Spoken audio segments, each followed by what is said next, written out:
Welcome back to Dare to Be Us. I'm Ruth, your host. I'm Yusuf, your co-host. And we're here again with Denika. We had her in the first episode. And now she is here. Sorry, no, she is here. Talking, and she's gonna talk about her new book, Broken Secrets. It's a must. You need to go and buy it. It's in Amazon ready to purchase, and it has some memoir of her journey when she was a teenager, and she's gonna talk about that.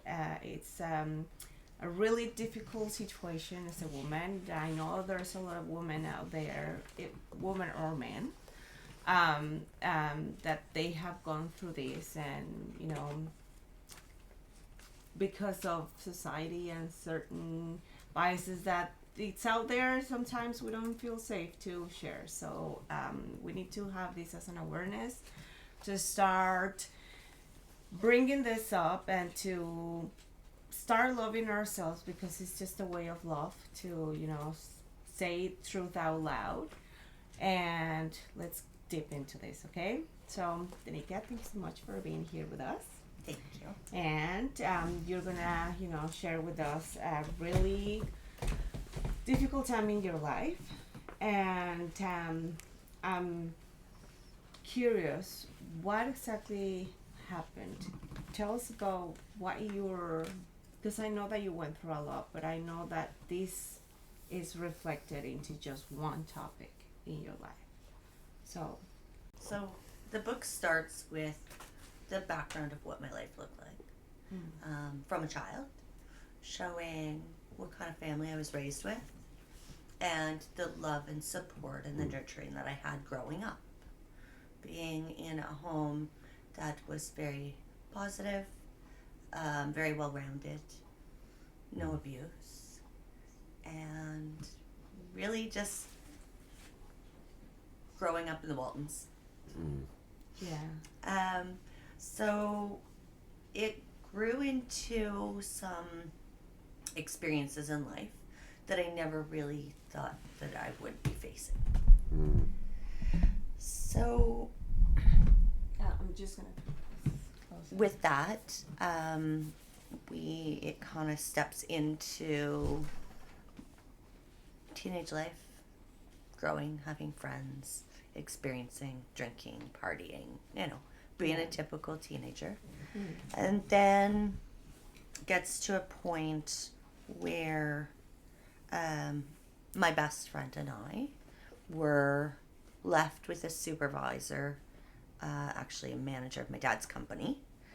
He was asked, or he offered to stay at the house. It was a celebration day, and my parents were going out, but my girlfriend and I wanted to stay home and be drinking, celebrating the new year. So it was kind of like him being protected of you if something would have come up, right? He was just the adult that he was going to be responsible and taking care of you. And it turns out in a different way, right? How old was this person? This person was 35 years old. Okay. And do you think that did he take advantage of, well, sorry, I want to repeat myself. We haven't even gone through that. Okay. Cut! So this person was supposed to be there with you protecting, and so tell us what happened. Yeah. So the night on New Year's Eve, we were drinking, and in a protective role, he was really just hanging out with us. So it looked like we were sitting down, talking, we were playing card games, we were listening to music, pretty unsuspecting events. We were in my parents' basement suite, which was currently being renovated. No furniture. So we had laid some cushions down on the floor so we could use it as a couch and eventually a bed when my girlfriend and I decided we were finished and we were going to go to sleep. So it was just we tried to lay it out where it's, a comfortable space, but nothing more than just a hangout zone. Yes, just a regular teenager. Yes. Exactly. Just, somewhere. Party. Exactly. And so the family home, the renovated basement, where was that? Was that here in Nova Scotia? Was that? That was in Victoria, British Columbia. Yeah. Victoria. That's on the island, right? Yeah. Yes. Yeah. My One geography is island. terrible. One island to the other. Okay. Yeah. Yeah. I can't leave the ocean. Yes. The ocean's got my soul. It's I know. such a healing place to Yes. go. Yes, You feel maxed. Go Yes, hang yes, out. yes. Just watch the waves and just be with. I know. Yeah. Yes, Yeah. it's amazing. I miss my big trees though. Yes. Yeah. Yeah. That's. I remember. It's a big connection. Yes. The sea, yes. Yeah. It's beautiful. So, we were just hanging out, getting drunk. And so I kind of jump around a little bit because the next morning my friend and I woke up and I felt really uneasy. I felt unsure and I felt intimidated. And I just knew something had gone on, but I didn't remember specifically what in that moment. So what happened next day? So we woke up talking to my girlfriend, and she's like, "What do you mean you don't remember?" I said, "No." So I don't know if it was coming from a place of protection and safety that my mind would block it. Yeah. Or if I was just that intoxicated that I physically didn't remember from about 11:30 at night until 1 o'clock in the morning. All right. So it was a chunk of time where you couldn't really account for. Yes. You weren't sure. Yeah. You didn't even get any flashbacks, or you didn't felt something, because even though maybe your brain in a physical way maybe either it blocked it or don't remember because of the passing of the due to the alcohol, but your soul knows. Yeah, it knew something wasn't right. It wasn't something that was good. So the next thing I know is my girlfriend tells me absolutely everything that happened, that we were both sexually abused side by side. And exactly to a T what happened in that time window. So I remember the music that was playing on the radio that morning. I hear the song, it brings me right back to that moment. I felt sick, horrified at what happened. We were supposed to be in a safe place with somebody safe. At 15 years old, we didn't have a babysitter. We weren't young kids. It was around ensuring that we were safe. We were teenagers going to be drinking. Nobody else around. It was what my parents thought was the right thing to do. And so this person was supposed to be taking care of you and was supposed to, be there. And would you think that he would took advantage of this, of your being in an intoxicating state? Absolutely, 100%. Yes, and I just want to tell to the listeners that it's not okay. Yeah. Right, and especially being an adult, 35-year-old, where you've been the one that actually, obviously, from what you're telling me, he actually wanted to go help, and there was maybe in his mind already, I'm assuming things, right? I'm assuming things, but even if he wasn't with that idea, he took the decision at that moment to do it, and that's not fucking okay. And I don't care what people say about, oh yes, they bring that to themselves because they were intoxicated, or they, they should have been, taking care of themselves and blah blah. No, that was the purpose of him being there, was for you to be safe. So for me, that's not okay, and it's just big red flag. Yeah. Yeah, definitely. So. So then the next morning, you woke up. You don't remember anything. Your friend at the time sort of shared everything. You remember the songs, and it's like it brings you back to that moment. Where was the chap that was sort of overseeing? Was he still around at that stage, like the next day when you woke up, or was he off back at work kind of thing? He was gone home.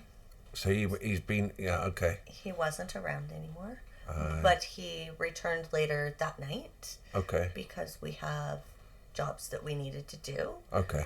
He would come and pick up the van from my house that was loaded with gear for the jobs. Yeah. And he would pick me up and we would go. And how was that? Really awkward. I bet. Very awkward. I didn't really know what to do with it. I was scared. I was petrified. Yeah. Oh, yes, of course. Knowing what had happened, knowing I'm now out with this man on my own, I'm in a vulnerable state, and he's being a little bit quieter than he normally is, and it was just a really uneasy place to be in. Why didn't you say anything to your parents? I was scared. I was ashamed. I felt dirty. I felt like if I said anything, he would make up stories. He would spin the situation. He would lie, and that I wouldn't be believed. What would you make you feel like that? Why do you think they wouldn't believe, even if you would say lies? Why would you think that your parents would say that you're lying? I think just what society tells you, what you hear. There's people that are dealing with sexual abuse and they're not believed. They change the MO of what the situation looked like. They manipulate it and adapt it. Of course, a full-grown man that should have been facing jail time, he would have been fighting for his life. He would have done anything in his power to deny that anything happened. And I didn't want to face any of it. I just wanted to just put it in my past. Like, just scary when you feel so manipulated. So your parents never kind of like had it in the back of their mind, maybe there was like some kind of flag that they might have picked, and something, they didn't seem that something changed after that night? They didn't. In hindsight, there was some signs that I had seen. Thought nothing of it. His ex's stepdaughter, I was friends with her for a while, and were you the same age, the stepdaughter, or pretty close? We were within a year or two of each other. Yeah. Okay. The stepdaughter had said a few different things, and I thought, is she being truthful? Is she just making it up? Is she attention? Like, what's going on? Because what she was saying wasn't anything I had seen or heard at that point. Right. And he had been working for my dad for a couple of years. Okay. He was the manager of the company. Right. So that he spent a lot of time in the house having meetings, having staff parties, working alongside my dad, working alongside me, and all the other staff members. There was nothing that I spotted that screamed, yeah, that was the kind of person he was, or that there was concern. 8 months later, I ended up, I guess it was actually about 6 months later. No, even less than that. by about March, so that would have been about 3 months, he started making advances towards me, Okay. and I accepted them. He would frame things in a way that made me feel okay with doing sexual acts with Like this what? man. What would he say to you? He would, it was just always reassuring. It was a flip from the cold moments the day after the sexual assault. He would start kissing me, touching me, and it kind of was growing from there. So So you didn't feel, or what were you feeling when he started doing those things? uneasy to begin with, and then it got to a place where it was not quite as uneasy.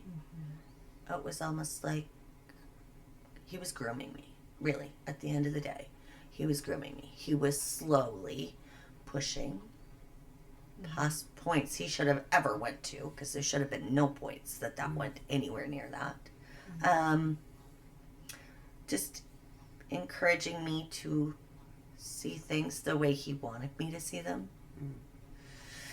Hiding the true fact of what had gone on. And I think part of it was, if I went into a relationship willingly, that the abuse that I had suffered on New Year's Eve, I could then justify, because I was in control of how the situation was going to play out.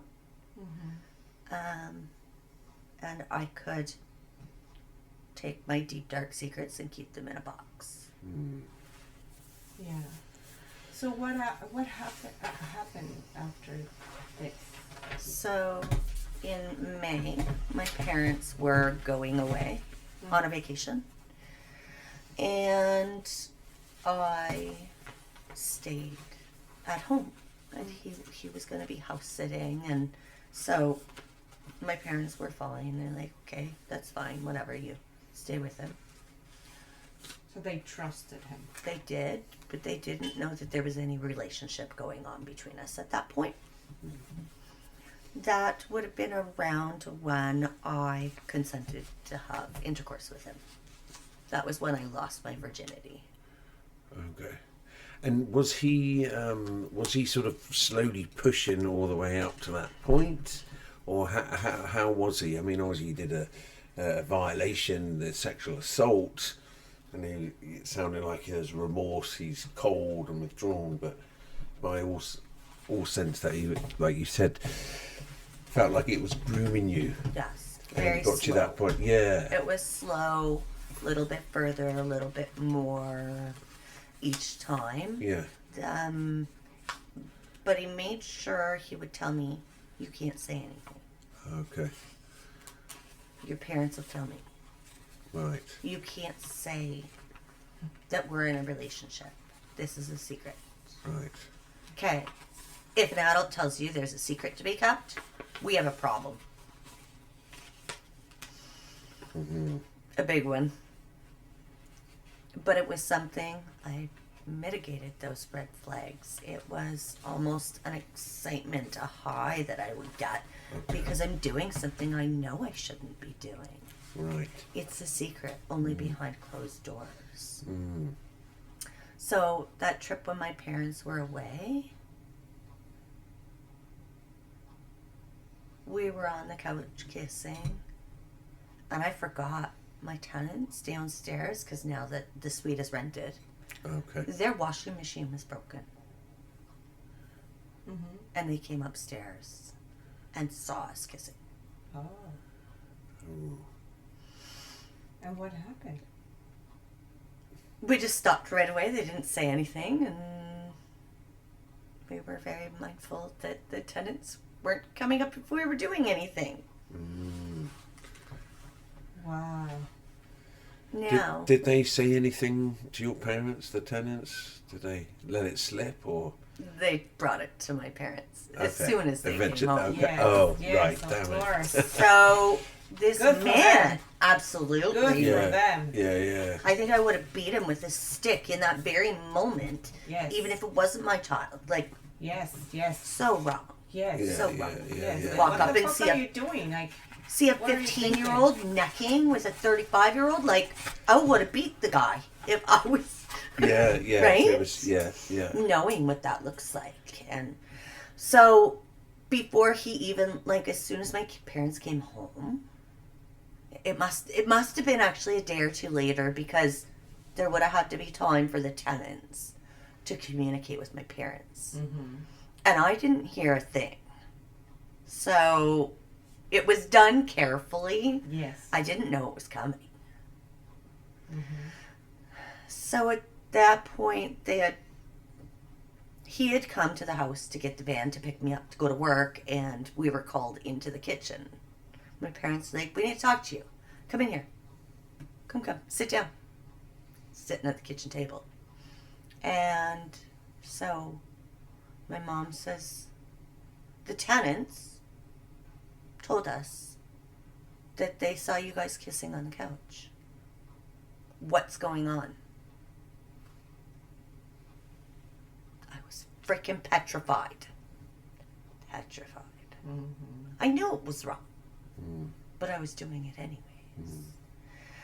I was listening to an adult tell me as a child to keep these secrets, and I was doing it, but I knew it was wrong. Like, I don't even... So he denied the entire thing. How? How did he deny it when the tenants saw them Exactly. kissing? No, we weren't kissing. I was correcting her earring. Yeah. Do you know what? Like, I'm just curious to know how he managed to wrangle out that one. 'Cause I don't even I was understand testing the it. tongue. Yeah, If you it said, was oh, it wasn't okay. me. It was my twin brother. Like, he was sticking his tongue down my throat. Exactly. Like, it wasn't a kiss on the cheek. It wasn't a peck on the lips. Like, Exactly. okay. So, he tells them, I don't even know.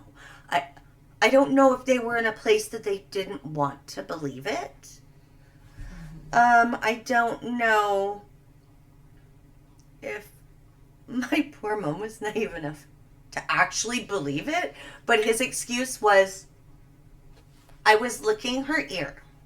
I was sticking my tongue in her ear. We were goofing around, and so instead of a wet willy, I stuck my tongue in her ear. It's still inappropriate. I know, right? Yeah, it's like, It was all right. still inappropriate. Okay, think about this. Okay, two people necking, their tongue is down the other person's throat. How does that look like? Roughhouse. Like, okay, let's think about it. I'm gonna roughhouse with my kid. I'm not gonna be sitting so close. I'm either gonna have him pinned to the couch, and I'm. Yeah, do you know right. what? Like, I'm even thinking about this as, how would my mom and my dad visualize it in this time? Like, it's not like he had me pinned to the couch. We were sitting side by side, tongue in throat. Like, Yes, there's no way. And Okay, still, right? again, I even think with about- his excuse is just not a fucking excuse. that would be something Dane and William would do to each other. But it would look like one's pinned laying on the couch, and the other one is over top sticking tongue in ear. Like, off the couch, not side by side, not... It Yeah. looks very different, right? This is what... Yes. Like, but that's something many years later, even then, I was like, how in the flying fuck did we get away with that? But he bold-faced was able to sit there as an adult and lie to his boss and lie to my parents. So even he said, oh, I told you, instead of a wet willy, I'd lick her ear, which is kind of odd. I don't think I've licked anyone's ear in my adult life, but I don't know. And how were they accepting it? What was your parents' response to that? They turned and asked me, were you guys kissing? And I said, no. I was freaking petrified. I didn't know what was going to happen. So did What if he- I did say we were?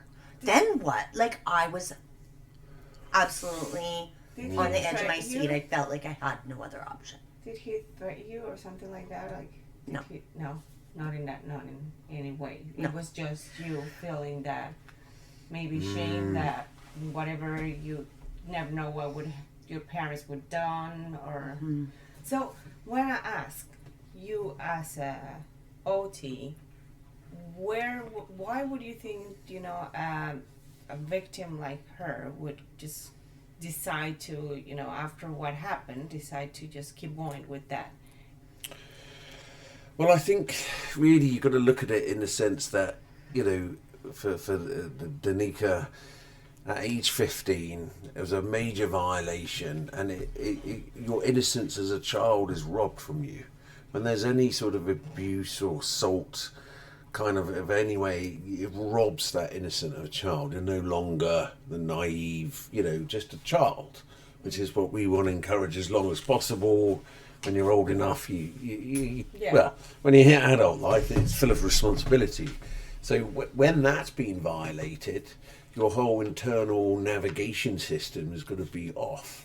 And one of the questions was, after the assault and then leading up, you said a couple of months, did you start getting more warmer feelings towards the guy, or like how did that? Yeah, was there any changes in that where you felt, okay, yes, he did that, I felt violated, but was there a moment where it's like, okay, there was some trust there, or how was it? Yeah. So I think Big question. I think that's a heavy one, and it's very complex. I think there was a little bit of trust because he was in a position of authority. He was my boss. He was good friends with my dad. Wow. On top of it, I worked with him many days of the week. Right. And then there was a piece I haven't told you yet. So before I consented to have sex with him, a few months prior, he picked me up one day and told me that he had something to share. And he told me that he cheated on me and slept with another woman. And that ultimately, poor him, he had no other choice because I didn't have him ejaculate, and so he needed relief, and so he had somebody else help him do that. And he couldn't do that himself. Bullshit. But at the time when he was explaining that to you, what was going on in your mind, heart? I was broken. I was beside myself. We were supposed to be in a committed relationship already at this point. Okay, right. And he went and slept with another woman. Right. But it just built on, I was trusting somebody that I couldn't trust. This How did you person make it sexually feel that? assaulted me. Yes, exactly. And He kept going and going with this. He just didn't assault you. He as well was trying to harm you emotionally in so many levels, and manipulating you, and taking, or he's not taking accountability, but he is giving you that accountability for something that you didn't do. And just like, again, people needs to be aware of this, and this is how it works, and just maybe to help them to realize, because I'm pretty sure there's people outside that has been experienced this, and they don't still, maybe they don't understand the why, and they feel maybe the shame, or because again, you were saying something really important, right? Like, yes, I get sexually assaulted, but maybe, even though you can feel that enjoyment, but it's like, what, like, I don't know, like, it's just confusing because it's still something physically that maybe you can't, I don't know, I mean, I don't know how it works, right? But all I'm saying is that how they give you that accountability to feel like that, and it's just part of that mindset of the society that say, oh well, yes, if you permitted that, then you are dirty. Then you like, how come you let that happen to yourself? And it's like, really? So, would you be able to give us like an input in that as a? Yeah, I mean, like again, going back to sort of your innocence, you know, the childlike innocence. Yeah, teenage. I know females develop; they like to be older than they are when they're 3 years old. You know, they're mums and they're playing babe, which is wonderful, right? You know, because men, let's face it, we're a bit slower in comparison in our development for our own reasons. But yeah, I mean, once you've had that sort of sudden exposure like that, and but also just, oh, you can't tell anyone, your dad would kill me, kind of. It's like sort of playful, and you get it. You're like, yeah, absolutely, my parents, and you were on board, so you were both in secret, but you were doing it together, sort of thing, right? So it's sort of that leading on, that sort of that falseness where it's like, oh, maybe he is trustworthy because we're at the end of the day we can't get caught. So you're in that same place, same agreement kind of thing. But why? And that develops a certain bond with people like that. Like, I don't know if you were at school. That? Is there? I know that there is like Stockholm. Stockholm.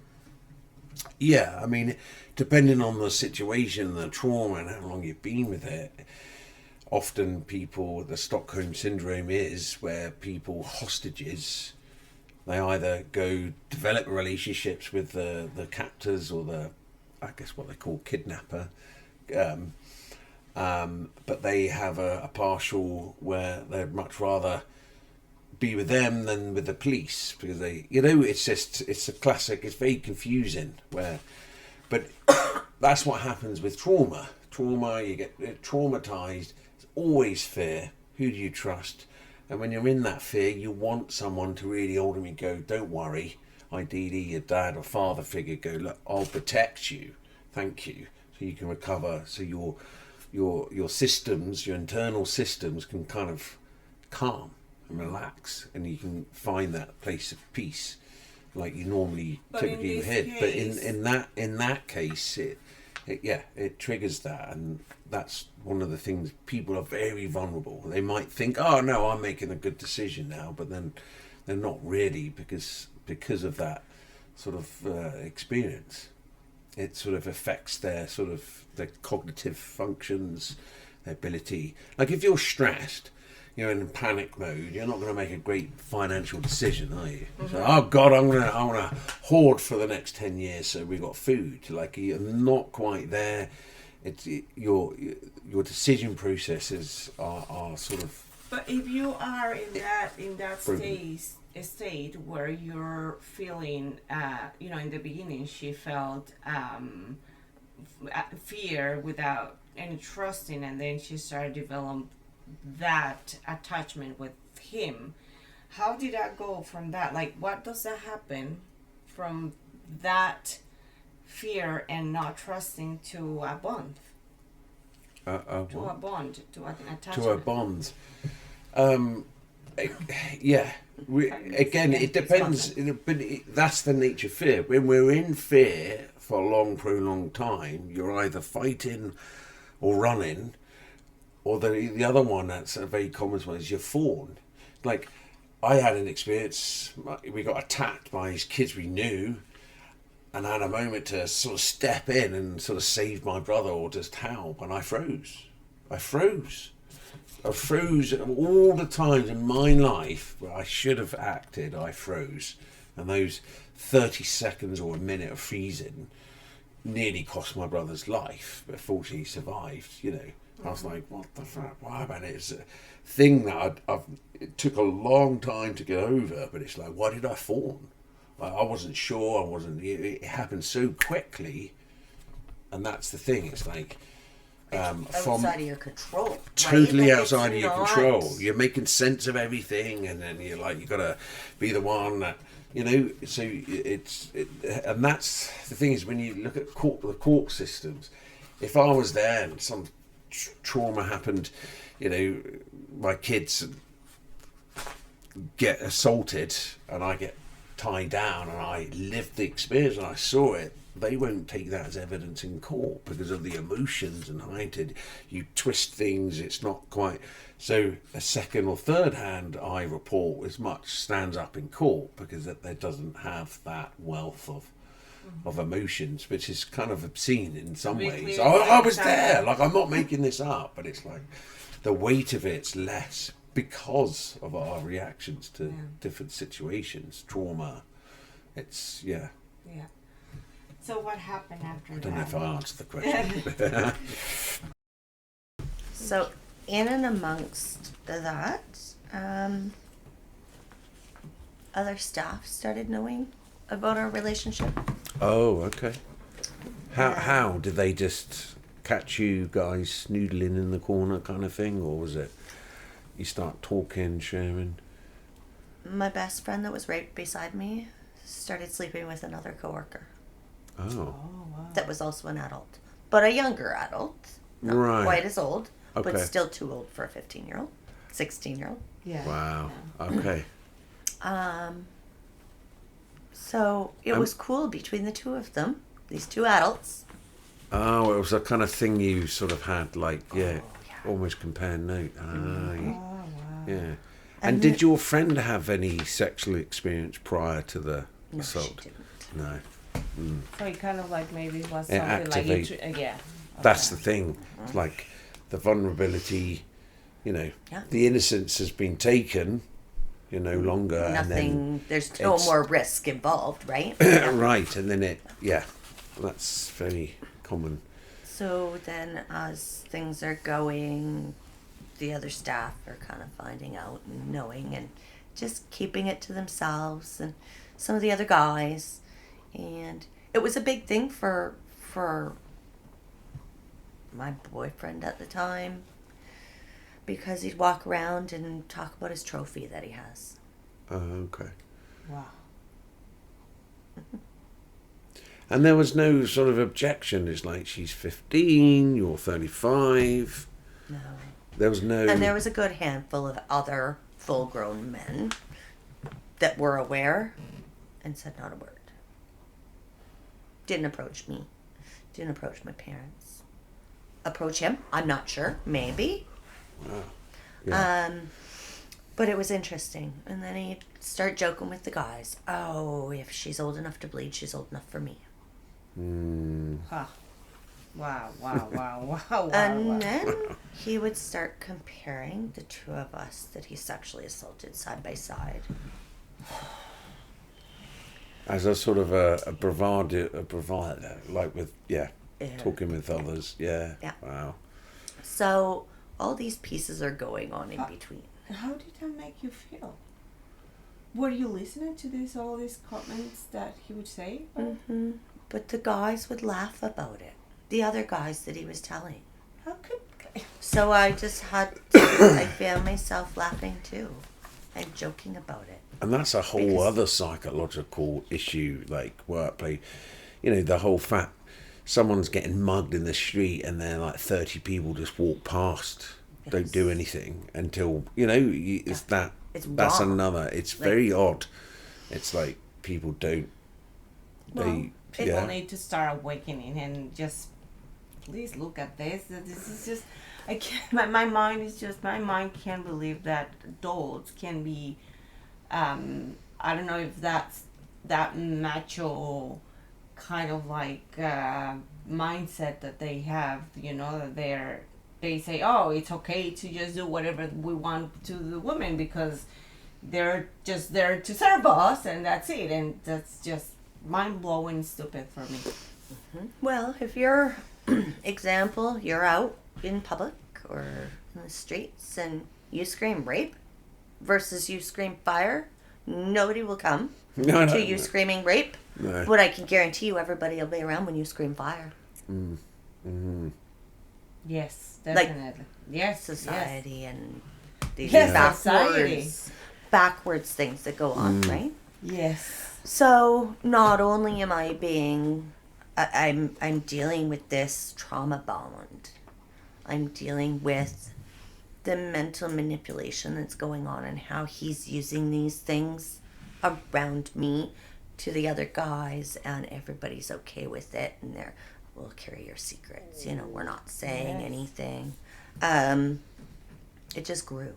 Yes. So how long were you with this relationship? 18 years. Okay. So did you get married with this person? I did. You did. And whose idea was it? The marriage part.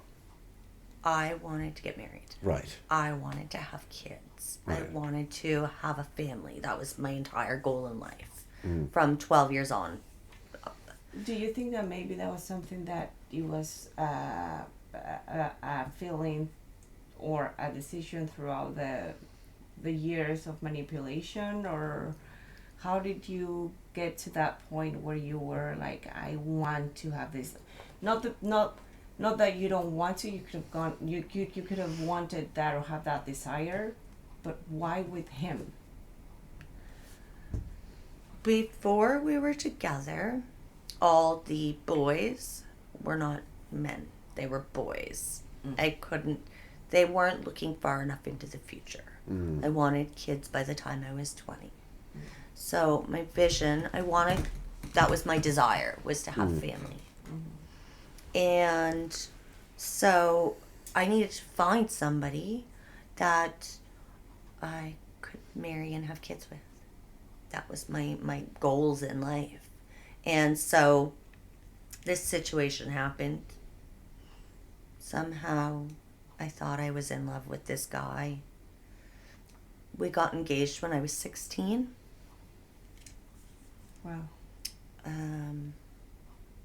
What did your parents say when you get? They still didn't know. Wow. We were engaged for a good few months before I said anything. How old were you when you were 16? 16. Okay. He never asked me to marry him. He asked me, when are we getting married?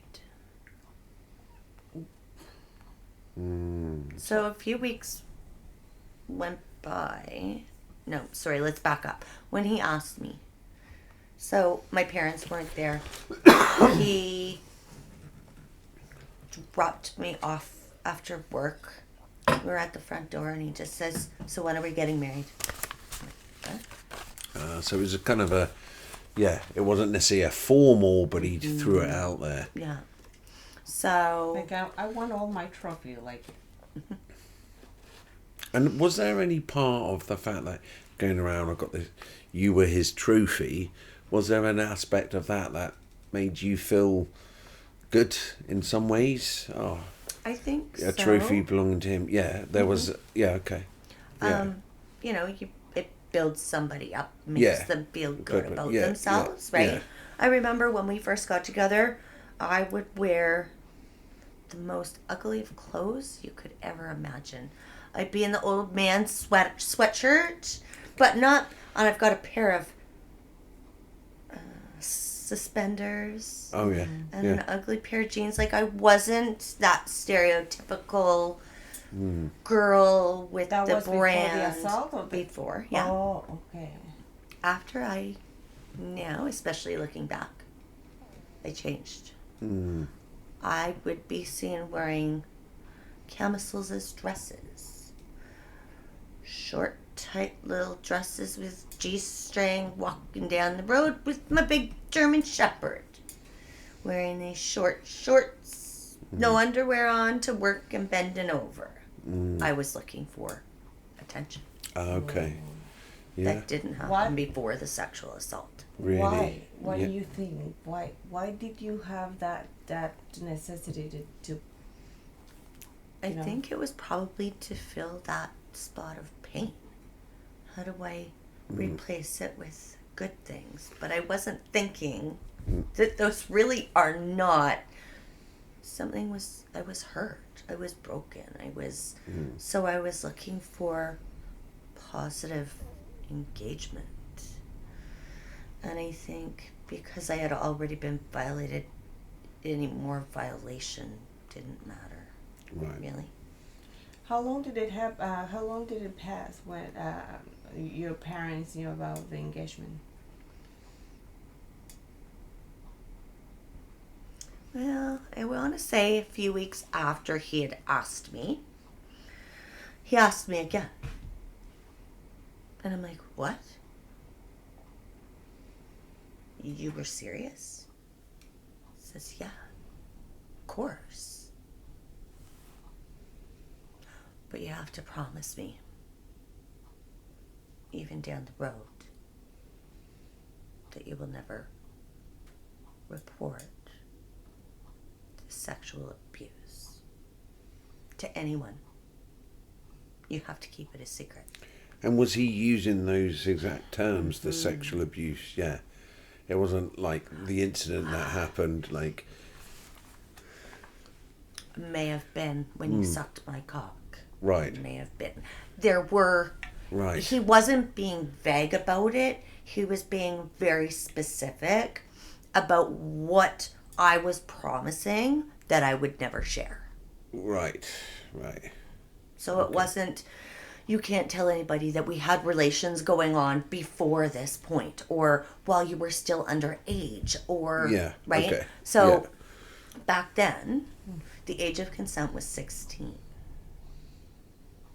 When you were 15, what that happened? I was 15 when I consented to have intercourse with him. Well, even if you And I were was 16, then you didn't consent. And I was also 15 when I was sexually assaulted. Yeah, that's what I'm saying. So, Like, right, you like... would have been 16 when you got sexually assaulted, still not consent. And it would have been still. Yes. So, I was shocked because I'm like, whoa, oh, this is exciting. Okay, cool. I'm going to get married. Right. Yeah. What are we excited about at 16 as a female? I was going to grad at 17. I should have been excited, looking forward to my prom. Yes. Right? Yeah. Mm-hmm. There was no prom.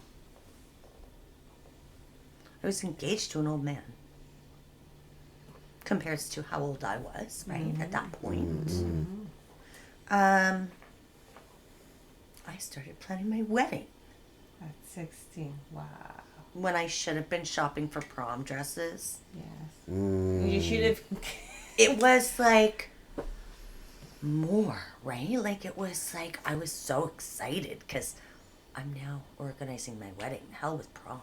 Like, and he wouldn't go to prom anyways, even if I wanted to. So it was like, so that was when he asked, well, what are you telling your parents? Like, do you know what? They're going to ask me, where's my ring? I don't have a ring. He's like, your car is your ring. So when I was 16, he took me out car shopping. But I had to make the payments on the car. He did the financing. Okay. My parents, I don't think they were in a position at the time to be able to do it. But I had another vehicle, but it was old, and I was trying to save to get something newer. And what I found, I didn't have enough money saved for. So he's like, I'll just finance it. You can make the payments to me. He knew I was working. And so he's like, well, just tell them it's your car. I'm like, I can't do that. They're not gonna believe that. He's like, well, you and your best friend, you know, the one that he sexually assaulted with me, you guys go to the jewelry store and go pick out your wedding ring, your engagement ring. Put it on layaway. And then, instead of making your car payments, you just make the payments to your layaway for your engagement ring. And when it's paid off, then you start making your car payments again. What the flying fuck? I don't know. I don't know what I was thinking. And you did it. I did it. I don't know where I was at. I don't know how stupid I was. You But were I was naive, fooled, man. right? You were I naive. was fooled. Fooled. Like, And Yes, you can see he it. convinced you that that was the right thing to do, and he convinced you that he was there for you and help you, but he was, it was all about him. The whole way along. It was about having a trophy. It was about walking around with a girl. 20 years difference in age.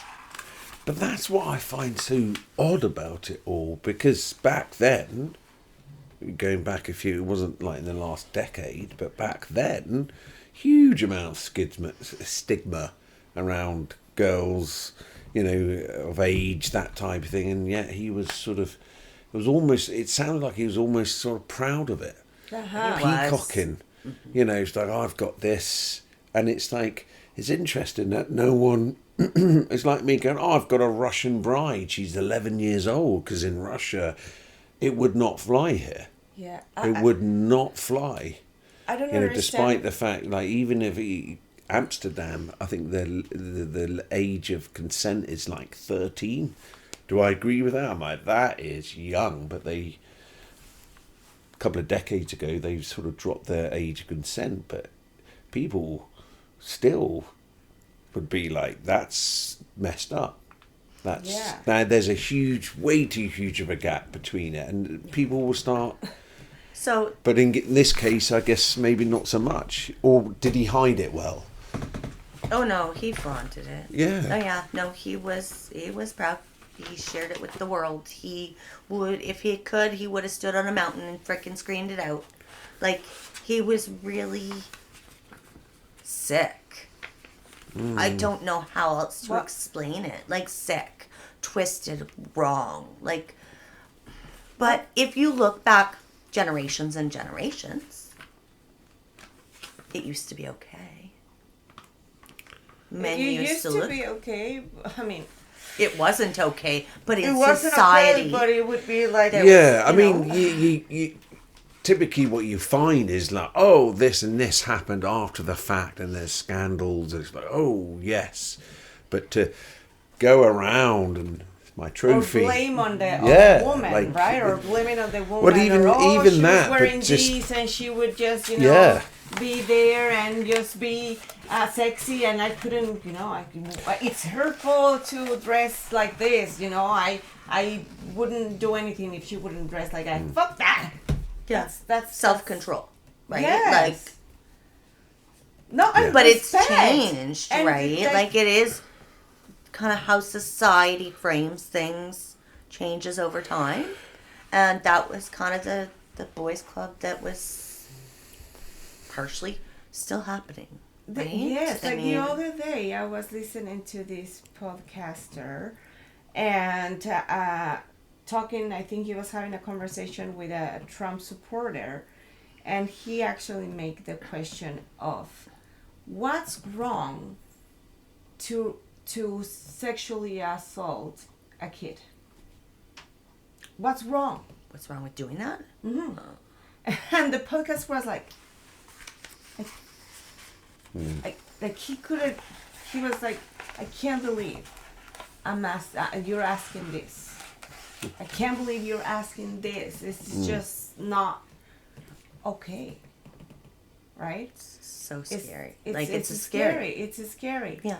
So what happened then? So you got married. Okay, before that, with the tenant, after your parents knew that you were engaged, they didn't, you know, had questions for you. They didn't have like red flags there. Lots of questions. Yeah. So I told my mom we were working together. And we were leaving work, and I had been trying, and I was petrified. I thought she was going to make me choose Choose between. her, like my family, or Him. my fiance. And I was petrified. And so I didn't want to say anything. Oh, wow. Because I knew I was going to choose him. I would have walked away from my family at that point. Really? And Where because I he was knew in that- my head in Yeah, that yeah. moment. That's Yes. yeah. So Yeah. In hindsight, I wish she would have told me I had to choose. Because maybe I would have chosen differently than what I thought at that time I was going to choose. I don't know. What would you make you feel like that? Why would you think your mom would put you in that position? Because what was going on was wrong. Yes. And if that was the only thing that she thought that might turn my mind around for me to make different choices, I thought she would go there. I thought she would, that last ditch effort. Either, you do it or something catastrophic happens and your baby isn't going to be your baby anymore and you're worried about her, what that's going to look like for the rest of her life, right? I thought that that's what it would come to. She didn't. And I'm grateful for the fact that she didn't put me in that spot, because in that moment, what I felt in that moment was, because I thought it through in my head, was I would have chosen him. And my family's my world to this day. And But- good point. Sorry, good point Yeah. that you did. That she didn't put you in that spot. Yes. And I don't know if there is someone out there that have been in that position where, or just for future reference, that's not a good place to put a person in, right? Because it could lead you to an outcome that it's not healthy for that person that is going through big turmoil in their life, especially when it's a sexually assault situation, right? But nobody knew in that moment. No, right? but all I'm It's- saying yeah. is that just bring awareness that just That maybe there is more, that maybe right? there's more to, like, we are having another guest that she was talking about holding space and listening, right? Listen to this. So if you ever find yourself in this situation, that don't feel that you need to judge or you need to put that person in that. I don't know how to phrase this. I'm just saying, try to be safe for that person, without making any judgments and without putting that person in that spot, and ask, how can I help? How do you want me to help? And obviously, in a situation where it's a kid and that has been sexually assaulted, I know that you need, as a parent, to go and file this situation to get justice, right? But as an emotional supporter, without maybe, you don't have to disclose this to your child that you're gonna go and file this, but how can I be for you? How can I make you feel safe? So she went through like 5 million questions. What does it look like? He's gonna, when you're 45, he's gonna be 65. He's gonna look like an old man. You're going to get points where people think that's your daughter or that's your father. What does that look like? Do you have plans for that? Are you going to continue school? What's your goals? What about this? She was trying to give me Something to think about. power Yes. to be able to back out of it. I think she Okay. was hoping, in a non-reactive way, to let me see the light for what it really was. Good for your mom. And did I really think this all through? What does this look like? 5 years down the road, 20 years, 60 years, right? He's going to die before you. Like, Right. Like, Who's- what does this yeah, look yeah. like? Gonna This is die before you. 2 decades yeah. apart, right? Like, what does that difference look like? What about when you're in a space where you want to go hang out with your friends and you have adult friends and he doesn't want to, or he's in a senior center, or right? Like, what do all these things look like? So, And she did you took find it kind of got you thinking, or were you still pretty stuck on your... I already had plans for every question she could ask me and more. Okay. Oh, I'm fine with that. Oh, that'll look like this. This will look like that, right? Like I was. So she looks at me and goes, "Okay, your father and I will not sign off for you to get married earlier than what you legally can." They weren't okay with that. They weren't. They refused They to weren't sign. encouraging. They right? weren't encouraging them to get married before the legal age, which was what, Yes, 16. yes. Yeah. Which I'm sure in that moment, looking back, that was damn smart of my mom. Yes. Because she was hoping that I'd come to my senses. Yes. That I Yes. wouldn't. That Yes. I'd find Yes. somebody else. That I, right? But they still had no clue about the assault. Exactly. Even with that, because your mom was being like She good did- for your mom. She did really good. Your mom was you pretty know? kick-ass. Yes, yes. Without she, the knowledge of what really happened, right? She did Good for really her. good. But so why didn't you make, even with this safety net that your mom was telling you, or being for you in that safe way? Sorry. Why didn't you say anything about the assault? You think she was going to support me? If I told her he assaulted me and my best friend? She wasn't going to support me. And that wasn't where I was at. Yeah. Right? I was still ashamed of that. I locked that away. My best friend didn't report it either, because I went on to have a relationship with this man and then marry him. Oh wow! So she did actually went through the same pattern. She followed my lead because I was in a relationship with him. Which is a whole different world, right? Like, not only am I responsible for making these really shitty choices that I thought was what I needed to do, or that I felt wasn't just myself, it was my best friend too. I couldn't for a moment take myself out of my space and think about her. I was gonna say, do you feel any that you blame yourself or remorse that your friend was there as well, and do you feel responsible for that as well? No.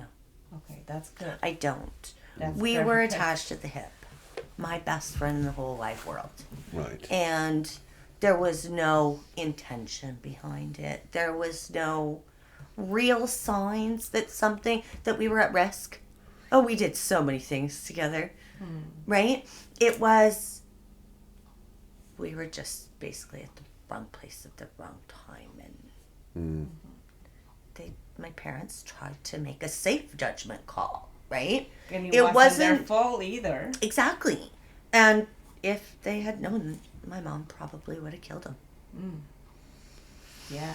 That's the thing, or dad, or like, I mean, At if that you time, suddenly, yes, your yes. daughter, Yep. what just happened? Yeah. Yeah. Yeah. So, I had to pretend that everything, I'm like, thanks for sharing, I'm not going to do anything rash. yeah. But that could night, guess what I'm going to be doing? Yeah, not in this moment. I want to share Sorry, something if shouldn't it's say that for the okay. camera. And That's- my mom has, openly talk about this, and at some point she felt so unprotected by her parents because she was sexually assaulted by one of my grandmother's brother. And, she had all this thought that, because it wasn't just once, it was several times, right? And she's like, how come my mom didn't protect me, or how come she didn't know, or how come she noticed? And it turns out that my grandma actually did try to kill his brother. We didn't know about that. She didn't know about that. She learned this few years ago. Wow. And she was going to kill her brother. And Because of her- what he'd done. and her. I think her that in dad, itself, in a family, just destroys it. Because if I had a brother that did something, I'm like, you've got. It's just unbelievable. I trusted you with my children who are vulnerable, and then usually those are the common. They're the perpetrators, like the uncle. It's rarely the guy, but then if you have a blended family, you've got stepchildren. That's also, those are the risk. Yeah. Yes, it's just, but it's just even more impacted that a brother, or a family that you love, someone that trusts you. It's even worse than a stepmom or stepfather, or it's just, like you just mentioned. It's how come we do that? Did this to the, my blood? You're my blood as well. Like, where did this come from? So, and all I'm saying, and all I want to say is that we cannot judge our parents because maybe they didn't want to us. Oh, not us. I haven't gone through that. But they didn't want to harm with all that situation. It's already been something that is traumatic for the person, and then knowing that they're gonna go and kick their ass or whatever. Yes. It's another situation where they, that person that is going with the trauma has to face, right? Yeah, now your mom's in jail, and right, you have no mom, and you have no role model, and you have no safe zone in you, right? It really, really expands. Yeah. It can quickly. be, yes, it can be so difficult. But okay, so your parents, when do your parents know?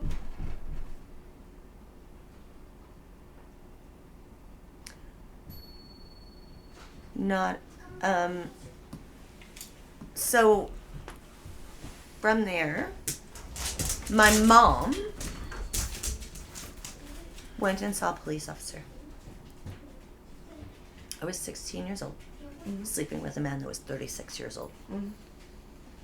So, there's many different sections of the law on when you can have consensual sex and when you can't. So, sorry, I understand that your mom went to talk to a police officer after she knew that you were engaged? Yes. Wow. Good for your mom. At the age of 16, sex with anyone any age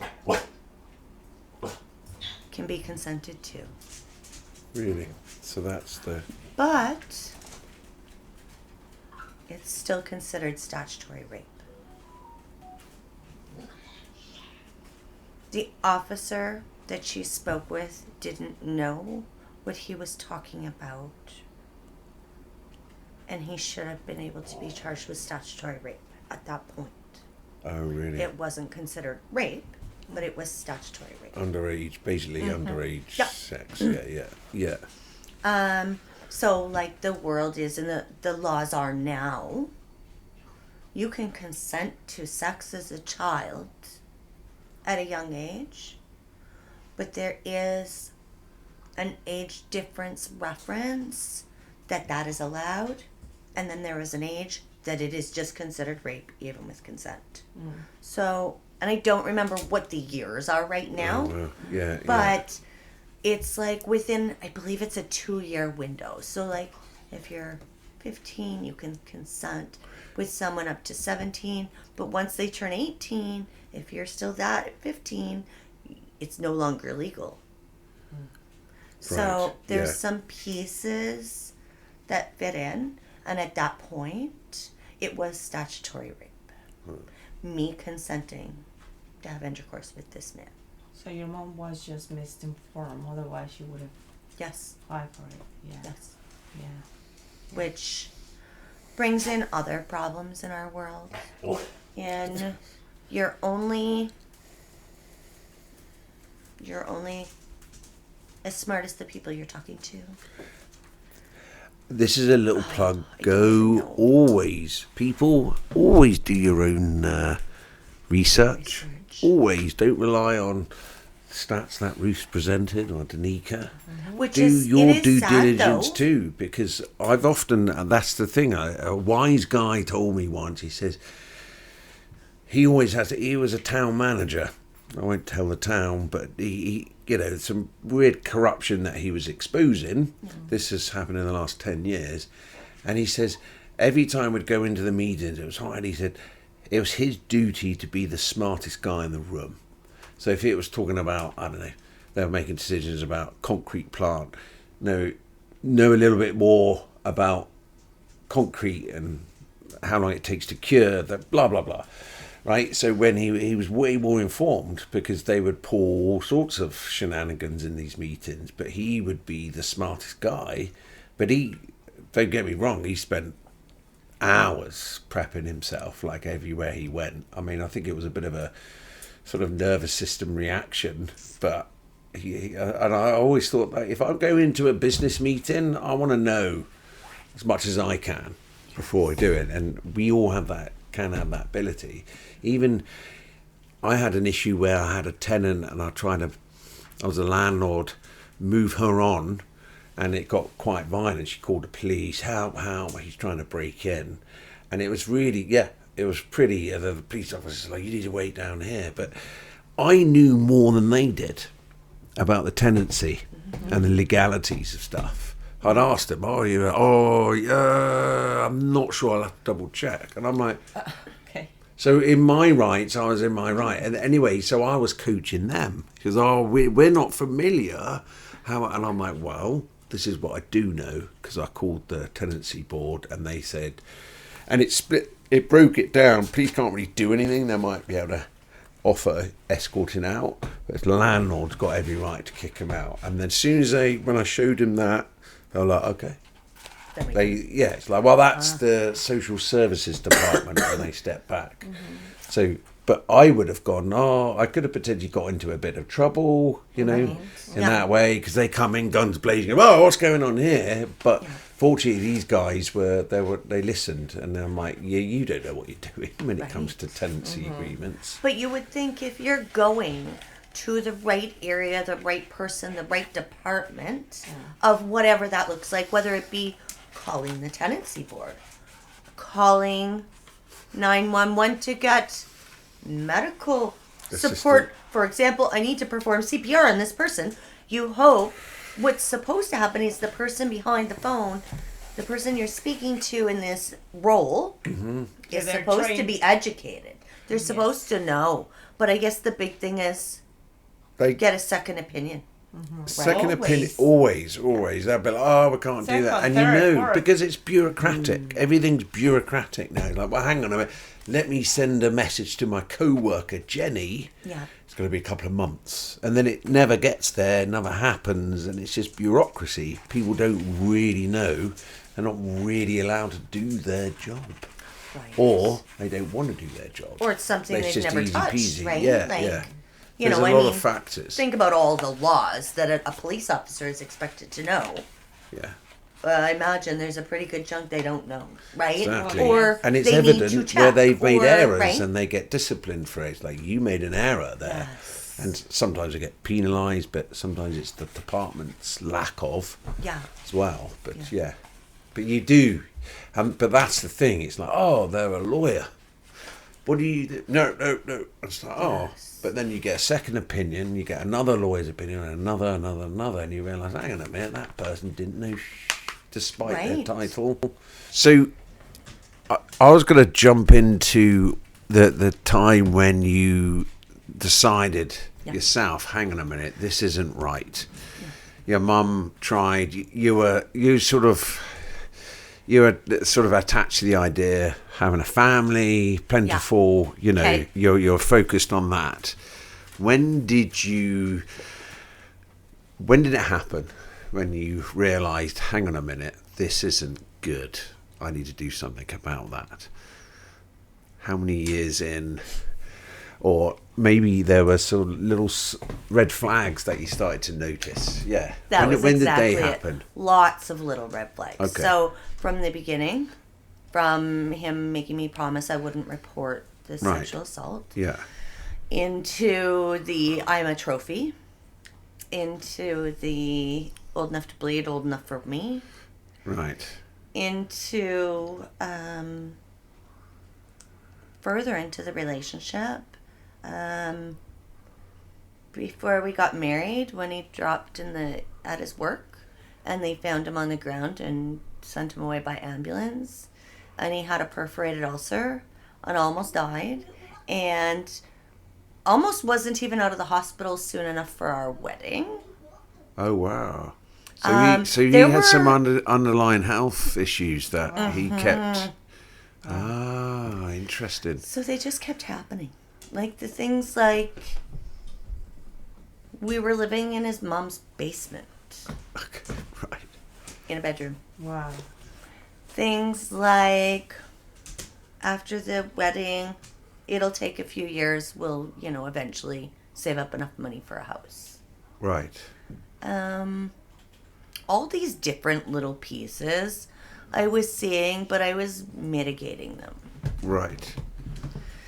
We were out four-wheeling in the mountains, and the truck broke down, and he told his friend he was going to kill him and throw him off a cliff, and I had to step between them. Oh. Wow. Wow. So you saw him sort of unhinged. Yes. It was scary. Oh, Wow. really? Yeah, it was scary. I thought he was going to do it. Oh, wow. Yeah. He couldn't keep friendships. Okay. We bought our house. We bought our first house. It wasn't long after the wedding. 6 months later, Okay. managed to save up enough because I was working 4 jobs. Oh, wow. There was no way I was staying in that freaking basement in the bedroom of his mom's house. Like, Yeah. ridiculous. He was 39. I was 19. So I'm like, no. Like, how am I going to have my family if we don't have a house? Well, we live in a bedroom, right? Yeah. So it was all these little things that just weren't adding up to who he originally tried to make himself up to be. Right. There was no knight in shining armor. I was managing a child in a man's body. He didn't clean up after himself. He didn't cook for himself. He didn't do his own laundry. He didn't do the dishes. His space was always a mess. Wow. And I came along to clean up after him, Wow. to manage him. Wow. And it kept going. It didn't get any better. Wow. So how many kids did you have with him? 3. 3 kids. What happened with you? How old are they before? I have this question. How old are they now? Yes. 20, 18, and 17. And are they aware of what happened? They are. Yeah. The relationship they had with their father dissolved. The kids found that he was lying to them. At that time, the oldest would have been 11, 12. And that was when I had realized that a lot of my wrongdoings was not putting boundaries into place. Okay. Yeah. So I was spending time trying to teach the kids that boundaries are important. How do we put boundaries in place to protect ourselves, to keep us safe? And what does that look like? So they caught their father lying to them. In what way? He was supposed to attend one of their lacrosse games, and he didn't show up. And then he called them later and told them he was out with his brother who was sick. Mm-hmm. His brother wasn't sick. He wasn't out with his brother. Okay. He just didn't go. Oh. But he lied to them.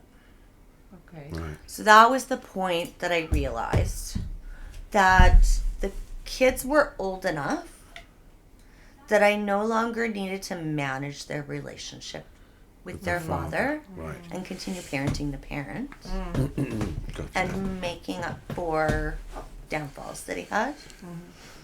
And so I told the kids, I'm like, you know what? I can't do this anymore. I spent all the years since we had separated trying to help form a relationship for them, trying to help mitigate when he would do things that were wrong, hurtful to the kids. And I decided I wasn't doing it anymore. This is my ex-husband, or separated from, and I didn't have to be in this role anymore. The kids were old enough that I was finally going to let them see the truth for what it was. I didn't badmouth them. I didn't. It was just. You just say You it didn't was need to true. by all. Yeah, you didn't need to. You just stepped out the way. Yes. Yeah. You took a little side step, and the light shone through and exposed everything it needed to do. Yeah. But sometimes it's the hardest thing is stepping back, because you are your children too, and you want the best. But it's so. How did you? So what got you to that point? Going, you know what? I'm stepping aside. So we had separated 7 years prior. Okay. 7 years prior of what? We had separated. Okay. Like we were no longer living together. So He and your I. marriage was just for 7 years. No. Oh. 7. I had been no longer living with him for 7 years. Okay. When I decided that the kids were old enough, they Oh, could okay. see the relationship and see Right. the true person he was, and that I didn't Okay. have to do any cover for him anymore. Okay.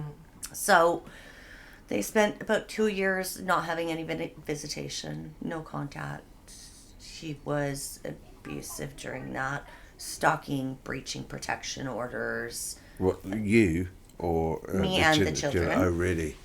Towards Okay. him. Yeah, telling the kids things like he's going to get eaten by a bear, he's homeless. He's going to go drive off a cliff because if he can't have his children, there's no point to live.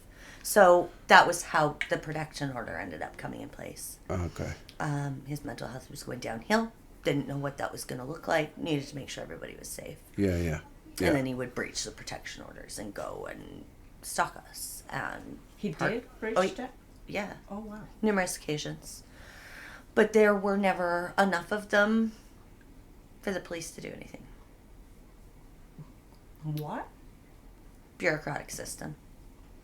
It's a legal system, not a justice system. So, All it is so- a piece of paper. So it only takes. Yeah, means nothing. exactly. You It know, really doesn't. you I know- mean, in court it does. It's like, oh, you got the paper, but outside of it, it really It's doesn't. a paper. No, yes, I was. What did your kids? What did they say when they find out this? Well, I brought it to them and I said, you know what? Like, here's where things lay. I said, so this is where I have to do the tough love part, and I've been here and protecting you and guarding you, and but not anymore. You're old enough. I can't make up for his deficits. I can't continue to parent him. If he wants to be a parent, he has to really be a parent. And I feel you guys are old enough now. You can understand. And it breaks my heart, but it's not fair for me to have to continue managing somebody that I have no relationship with. So I said, here's kind of what it looks like. So you guys need to choose. You could choose individually or you can choose together. But I said, at the end of the day, you're not happy. You guys are crying. He didn't follow through. Then he lied. It's that simple. Do you guys want this to continue happening? Do you want to continue to be lied to?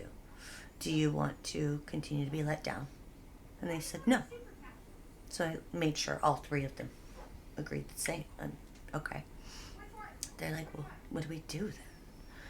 Well, if this is something you don't want to continue, you need to put a boundary in place. But whatever you do, you'd follow through with. So from there, they chose that, they wanted to talk to him about it, but they wanted to do it via text. This is when the true colors really came out. That's not going to happen, said their father. It will be either in person or via phone, or I'm not having this conversation. More tears. More, these kids are broken. And I'm like, I said, so let's go back to boundaries. You guys are the children. You get to call the shots. The adults are to support and help the children grow. They should not be the ones being demanding of the children. To this degree. We're talking about your safety, where you feel comfortable. Because they're like, no, Mom, we don't feel safe doing that. We already don't feel safe with them. We already, are uncomfortable. We can't do that. We're scared. We're scared of them. Like, okay. So, you have to decide what you want to do with that. Boundaries are, this is how it's going to be done. This is what we're expecting, right? So they're like, okay. So they texted him and said, no, it's not going to happen via voice. We want to talk about it, but it's going to be through text. This is what we're comfortable with. And made sure that they kind of gave some explanation. Yeah. Before they press send. And the next message they got was their father saying, if that's the way you are, if that's the way you're going to be, I've failed you as a father, and I will no longer be in your lives. Wow. That was the final conversation they had with their father. Wow. The first time I decided I wasn't going to be coddling that relationship anymore. And that's what happened. Wow. That was the end of it. Wow. And that was it. Yeah, that was it. So So he was on his deathbed a few times in recent years. And I'm in contact with some of the family still. Because it is the kids' family, and Yes. I still love them, and they're not the It's reason not their- anything, yes, right? their fault, Yeah. yes. Love them to bits. And, but I got a message one day saying they think he's gonna die. He's in the hospital. He's asking if he can have a picture of the kids. And I said, okay, well, let me check with kids. Absolutely no problem, right? Like, yeah, absolutely. Do, please. And again, the family member's just a message carrier, right? And so, totally understanding, totally. The kids are like, the fuck with that? Nope. Wow. And they got, yeah. They're like, nope. He had no interest in our lives, Mom. Nope, we're not interested. Went to each of them to make sure. Because I could send a group picture, I could send an individual picture, I could send an old picture, I could send... Nope, we don't want nothing going to him. It's their decision. It's the position. It's not my that they place. get. It's No, not my place. you're It's not my given family. Even though Yeah. we went through with this, you had the decision or the just to let choice, them right? choose. Yes, Yeah. to have their free will. So that's amazing, right? Was there any concern that you had, or raising concern with your daughters, with what you went through? Like, did you ever thought of that? Little bit. So when the kids stopped communicating with their dad, I waited, I think, a year to make sure the relationship didn't rekindle before I told them about that I was raped by their father. So I did end up sharing with them, but I also wanted to make sure they were old enough and mature enough to understand the situation, to know that they were not a product of that it was choices after, and that I would go and do it all over again to have them in my life. But I wanted to make sure that when they understood and found out what had gone on, that they were okay. Yes. So the kids weren't seeing him anymore. They wanted nothing, no relationship in the future down the road. And so I thought, you know what? It's fair for them to know. It's sad, It's harsh, but it's the truth. but they're some pretty incredible kids. So I wasn't concerned about how they were going to take it, but I did continue to check in just to make sure that it wasn't traumatizing to them. I bet it was at some point, at some But- level, right? But yes, but the fact that you were there, you held space with them, and it wasn't, and you were there, you were ready to take whatever reaction they had, you know, is huge. Like, seriously, when was the last time? I mean, I had some tough conversations with my children, and it was like for 2 hours we were all weeping. There was no, oh, have you tried this? So none of unsolicited advice. It was like, I've experienced in the therapeutic realm, it's wonderful, but to do it with your kids is like, wow, how did I pull that off? You know, so that was special, that's but it was brave. painful.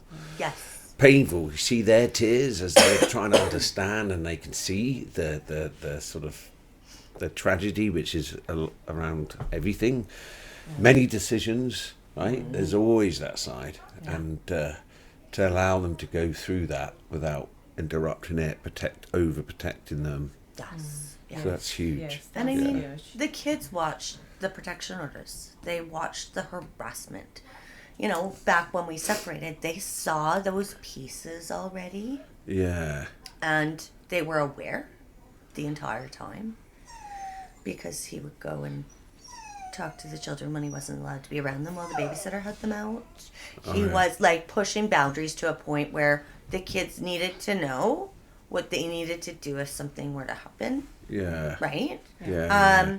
So I didn't keep a lot of things from my kids ever, like very open, honest, straightforward. You know what, like, as long as we might hear things in life that are hurtful, but if we have the right support and the right values and the right reasons, versus if we keep things from them, they find out later, they realize we weren't truthful, it can be more hurtful, More and harmful right? and damaging. Yeah.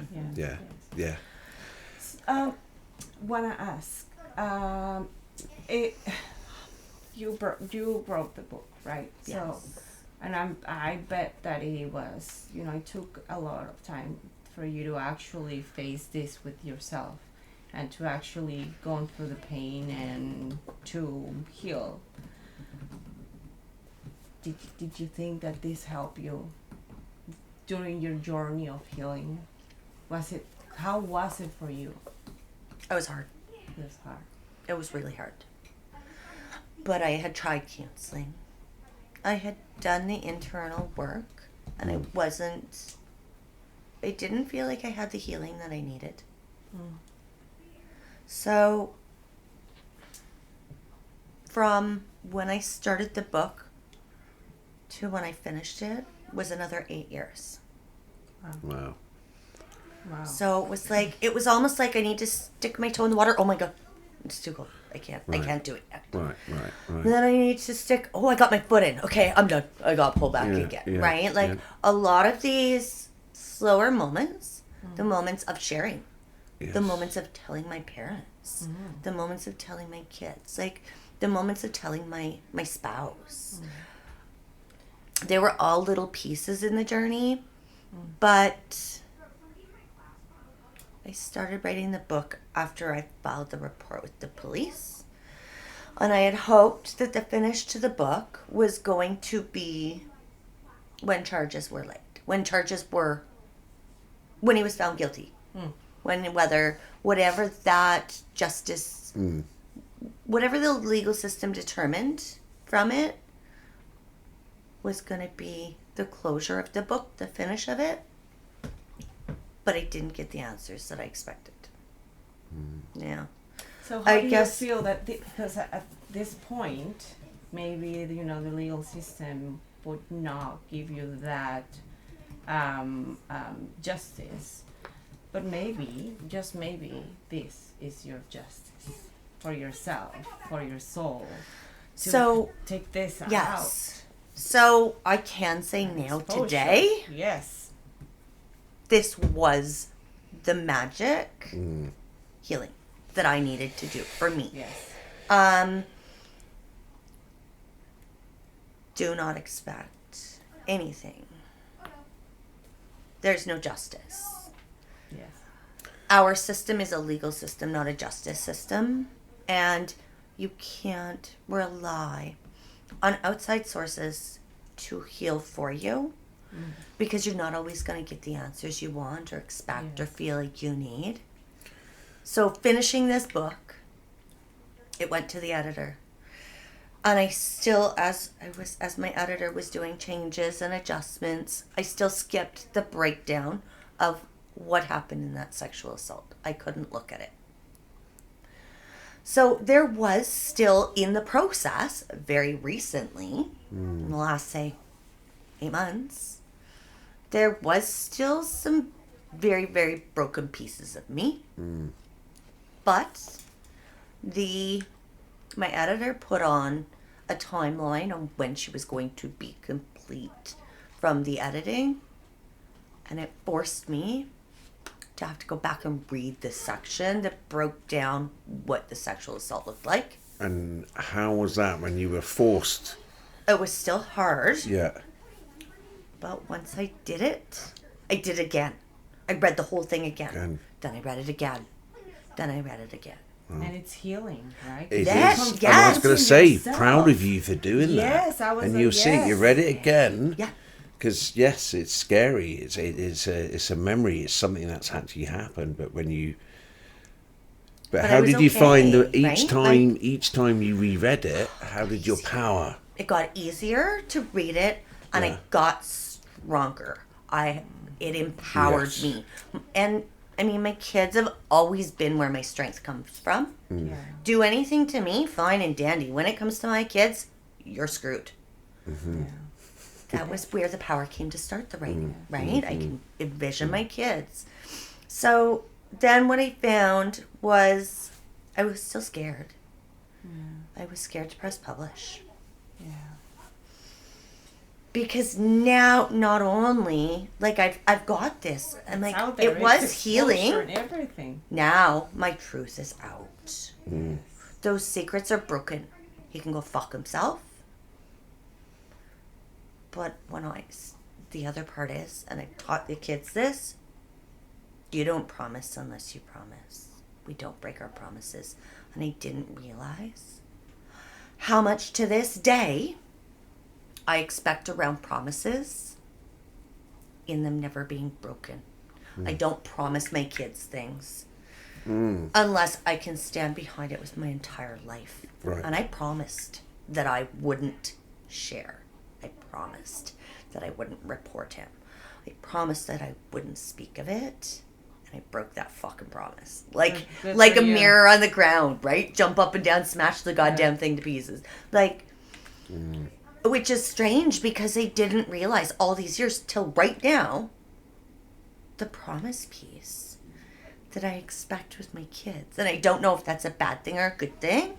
Yeah. But I'm just like, hang on a minute. I don't promise them anything unless I can guarantee that I can follow through with that. Because if I can't follow through, I'm going to be in the ground buried. Like, that's to the extent that I look at a promise. It's silly.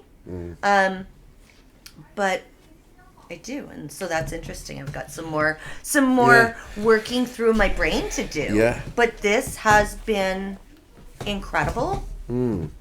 So, I have a second book that's currently okay. at the editor.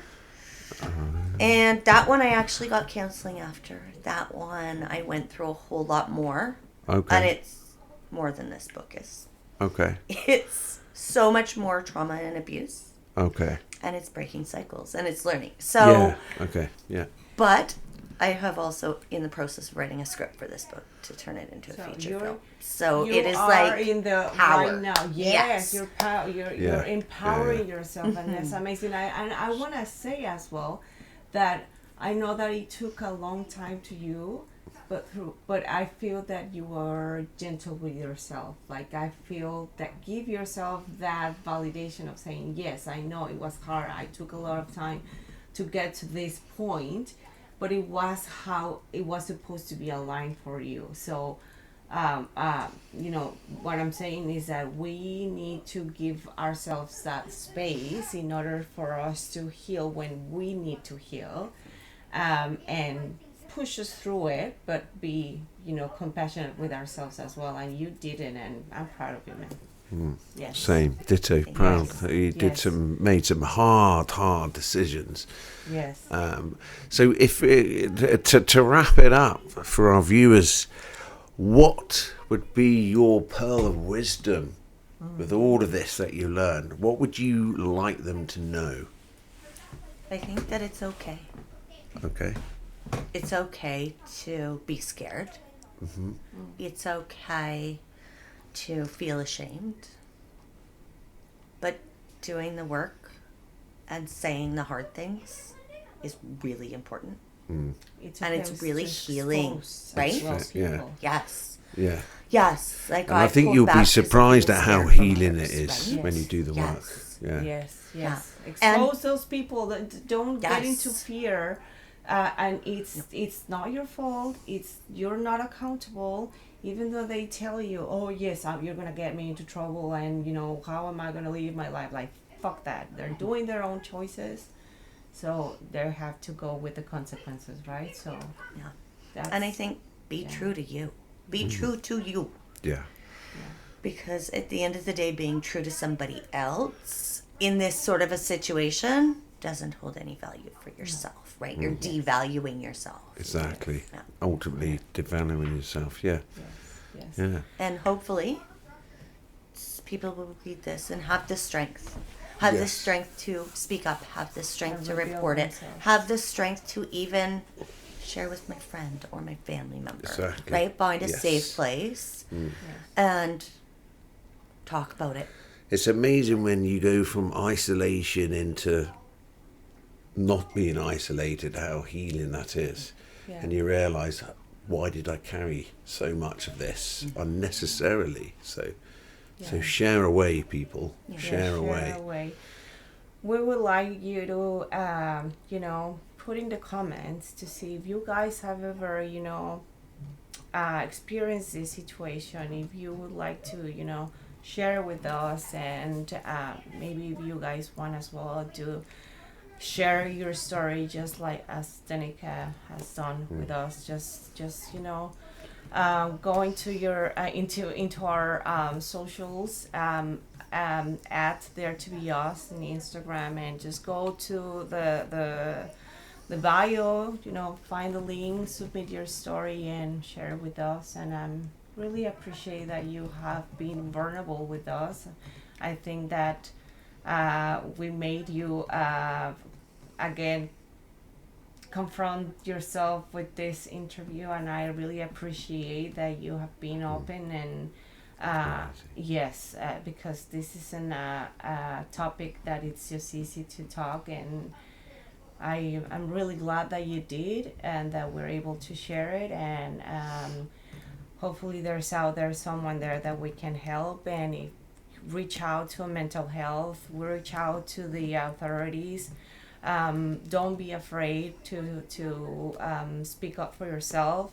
And we have here Joseph as well. He's an OT, and if there's something that he can do as well for you guys, just please reach out to us. And thank you so much. We'll see you guys next episode. Again, this is Ruth. Joseph, And co-host, and yes. Denika. And Thank you. Denika, thank Yeah. you so much. And just remember, there to be us, there to be you. Perfectly imperfect. Bye, guys.